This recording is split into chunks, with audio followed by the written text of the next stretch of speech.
Il-UHM Voice of the Workers laqed mod pożittiv il-proposta mħabbra mill-Partit Nazzjonalista sabiex titneħħa t-taxxa fuq l-ewwel 10,000 euro li jaqla ħaddiem minn xogħol part-time jew overtime. Il-kap eżekuttiv tal-UHM Voice of the Workers qal illi din il-proposta tfisser li sib aktar flus fil-but tal-ħaddiema u jmessaġġ ċar ta' kuraġġ għall-familji u l-klassi medja li qed ibatu bil-pis tal-għoli tal-ħajja. F'kummenti li tali l-Gazzetta Il-Mument Vella spjega kif ħafna ħaddiema ma jkollhomx għażla jekk jaċċettaw xogħol żejjed partikolarment fil-każ ta' overtime u għalhekk mhux sew li jkunu penalizzati bit-taxxa.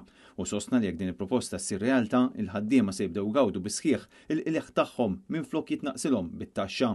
Josef Vella saħaq li din il-miżura tolqot b'mod dirett firxa wiesa ta' ħaddiema u mhux biss lil dawk li għandhom dħul baxx. Il-proposta għandha tkun parti minn pakkett ta' miżuri usa biex tingħata spalla lil ħaddiema u l-koppji żgħażagħ li llum il-ġurnata qed isibuha diffiċli biex ilaħqu mal-ħajja.